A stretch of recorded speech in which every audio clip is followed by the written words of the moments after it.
Hi and welcome to my random ruminations. I'm in pajamas, so yeah, I feel like crap today. Last night was an exercise in horror. It's just one of the worst nights I've ever had, just with my general health. And on the plus side, my migraines are almost under control. I have a headache today, but it's a lack of sleep headache. It's not migraine, which is wonderful, and I have stopped vomiting, thankfully, because yeah, well, anyway. That's not what I wanted to talk about today. What I wanted to talk about today was something I saved my sanity last night, which is the Channel 4 On Demand app for Android. Now, the first thing I will say is whether it runs well or not depends entirely on the tablet you're using and the version of Android. It's the same as with every Android app. And that issue crops up because there are so many different types of Android out there, and they're not all truly compatible with each other. But I'm using an Asus Transformer TF201, and it works brilliantly on it. Now I'm running not the current version of Android, but the one before that. So like 1, 2, 3 iterations back, or 2 iterations back. And it runs beautifully, it runs smoothly, it runs really cleanly, it's quite light on my system's resources. I mean, it's a great app, it's a really well designed app for my tablet. Your experience may vary quite a bit. What do you get if you use the app? Well, it depends on whether you register or not. If you don't register, you get access to the catch-up content, which is basically stuff from the previous 7 days. Great. If you do register, and to register you only need to provide a name, an email address, and the country you live in. That's it. That is one of the most unintrusive registrations for anything that I've seen in a long time, and I'm quite impressed with Channel 4 for doing that. You can use it in Ireland. You don't have to use proxies or anything, it just runs. And if you do register, you get access to the entire Channel 4 back catalogue. That includes Channel 4, E4 and More 4. I don't think at present it includes Film 4, at least I didn't notice it including Film 4, which is kind of a shame because there's movies that Film 4 have a tendency to show like really late at night, and I'm just not able to stay up for it anymore.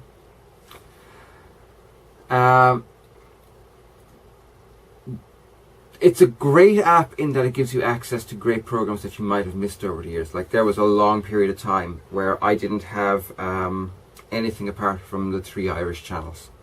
I don't include Tina G as an Irish channel because it's a pain in the bloody ass. And also I could never pick it up where I was living, which is kind of weird. But anyway. And because of that, I missed huge swathes of television. Now, there's so much stuff I missed because of it, and it does give me access to that. I wish the BBC channels were available in the same way, or at least BBC content was available in the same way. It would be lovely if it was. Get down to the app itself. For playback, it's what I wish YouTube was. It's very smooth. It automatically alters the video quality based on your signal quality, and it does this automatically. There's no going into settings like in YouTube where you have to go top right and drop it down and go into your image, go into video quality and go from 720 to 480 or whatever because your signal is bad. This is automatic. You never have to worry about it, and it works very well. It buffers almost instantly. Because of that, it tailors the image quality to your signal, to your connection. And because of that, there's no buffering. Or like there might be 20 seconds of buffering at the very start. That's the longest I had, and my connection is not good. The shortest I had was about 2 seconds of buffering, and then boom, there it was. I spent part of last night watching the first couple episodes of Kevin MacLeod's Man-Made Shit. Now I know that's a recent program, but I did miss it because I didn't realize it was on. And I'm planning on rewatching Guy Pearce's Speed because it's awesome. Yes, I know, I watch quite a bit of lavish television. I like project-based TV because I like projects. I mean, hello? So yeah, you get access to this great back catalogue. It's really, really interesting. There's lots of really interesting programming there. There's a lot of kind of quite shitty semi-reality stuff. I ignore that. On the other hand, there is one catchword that I don't like, and that is the fact that you don't have to watch an advert now and then. It's during an episode of Kevin MacLeod's Man-Made Home, you have to watch 3 groups of advertisements. Not a big deal. At least it wouldn't be a big deal if the estimated time of viewing was actually honest. It starts for me usually as 1 minute 35, and then 1 minute advert plays, and it might be 30 seconds. And suddenly when the next advert starts, it's gone, instead of being 1 minute and 5 seconds, it's gone up to 1 minute 25 or 1 minute 20. And it does that with almost every single advert. Now, I understand why they're doing it. The idea is if you're watching on your tablet and you run off to the toilet or the kitchen, you're not going to want to miss your program because you can't pause the adverts. And you could miss the start of your program very easily.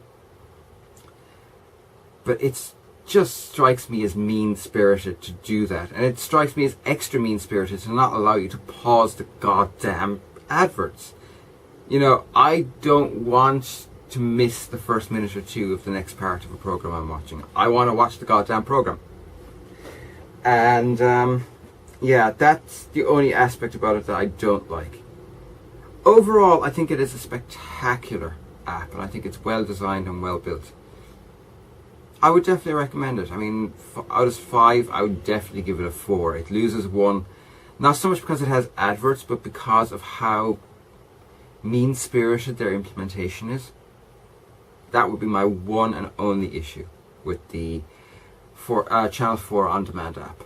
So yeah, I mean, if you live in no TV land, and a lot of people do, there you go. There's access to a huge back catalogue of television, and a lot of it very, very good. Right, I am going to go and lie down on the couch and die now. So I will talk to you all on Sunday, and on Friday there will be a Flash Game Friday. It's another idle game. That's the last idle game for a while. And on Saturday, of course, we have Diablo 1, which we're actually getting to the end of. I'm really surprised. I haven't looked up spoilers as such. I just looked up how many levels are there in vanilla Diablo, and we're almost there.